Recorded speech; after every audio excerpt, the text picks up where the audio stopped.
నకిలీ మద్యం కేసులో టీడీపీ వైసీపీ మధ్య మాటల యుద్ధం జరుగుతోంది. పార్టీలకు అతీతంగా చర్యలు తీసుకుంటున్నామని, తప్పు చేసిన నేతలను సస్పెండ్ చేశామని హోంమంత్రి చెప్తుంటే సస్పెండ్ చేయడం కూడా ఒక పనిష్మెంటేనా అని వైసీపీ నేతలు కౌంటరిస్తున్నారు.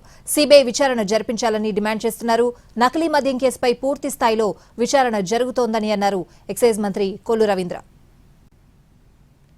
లోని ఏదైతే ఈ నేపథ్యం బయటకు వచ్చిందో ఇమీడియట్ గా పార్టీలతో సంబంధం లేకుండా మేము డైరెక్ట్ గా వాళ్ళని సస్పెండ్ చేయడం, పార్టీ నుంచి పంపించడం కూడా జరిగింది. ఇమీడియట్ గా అరెస్టులు కూడా చేసుకున్నాం. ఎవరిని కూడా రక్షించాలన్న ఆలోచన కూడా రాలా. ఒకటేంటంటే మీరు ఒకసారి ఆలోచించాలి, ఎవడు మాట్లాడుతున్నాడంటే ఈ డ్రైవర్ ని చంపి డోర్ డెలివరీ చేసి ఇప్పటికీ కూడా ఎమ్మెల్సీని కౌన్సిల్లో నుంచోబెట్టి మాట్లాడిస్తున్న వాడు కూడా ఈ రోజు మాతో మా గురించి అడుగుతారా అండి? ఈ రోజు గవర్నమెంట్ కి చిత్తశుద్ధి ఉంది, గౌరవ ముఖ్యమంత్రి గారికి ఒక నిబద్ధత ఉంది.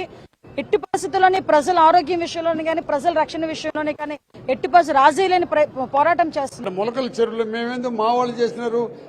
Suspend it is not a punishment. At any time it will be revoked.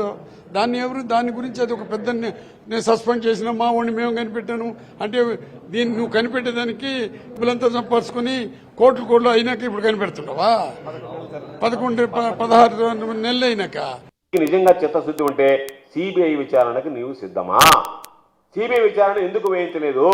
ప్రతి దాని మీద ఎగిరిగిరి పడేటువంటి నువ్వు సిబిఐ విచారణ కోరి దీని మీద జరిగినటువంటి వాస్తవాలు ఎక్కడెక్కడ జరుగుతున్నాయి, రాష్ట్రంలో ఇంకా ఎక్కడ జరుగుతున్నాయి, వీటన్నిటి మీద కూడా సమగ్రమైనటువంటి దర్యాప్తు జరిపించి నీకు ఒకవేళ చేత కాకపోతే, నువ్వు రిపోర్ట్ తెప్పించుకోలేకపోతే, నీకు ఏదైనా తప్పుడు రిపోర్ట్లు ఇస్తే వాటి మీద నువ్వు సమగ్ర విచారణ జరిపి నిజాలు నిగ్గు తేల్చాలి అంటే సిబిఐ విచారణకి మీరు సిద్ధమా? కాబట్టి వైఎస్ఆర్ కాంగ్రెస్ పార్టీ పక్షాన సిబిఐ విచారణ జరిపించాలని చెప్పి డిమాండ్ చేస్తున్నాం. ప్రధాన సూత్రధారిగా భావిస్తున్నటువంటి జనార్దన్ కూడా నిన్న కస్టడీలోకి తీసుకోవడం కూడా జరిగింది. మిగిలిన వాళ్ళు జయచంద్రారెడ్డి ఇలా కొంతమంది ఉన్నారు, వాళ్ళు కూడా దొరకాల్సింది ఉంది. అట్లాగే భవానీపురం, ఎన్టీఆర్ జిల్లా భవానీపురంలో దీనికి లింకుగా ఉన్నటువంటి దాన్ని కూడా ఐడెంటిఫై చేయటం, దాన్ని కూడా రైడ్ చేసి దానికి సంబంధించి దగ్గర 12 మంది అక్యూస్డ్ని ఐడెంటిఫై చేశాం. 5గురిని అరెస్ట్ చేయడం జరిగింది, 4గురికి పీటీ వారెంట్ ఇవ్వడం కూడా జరిగింది.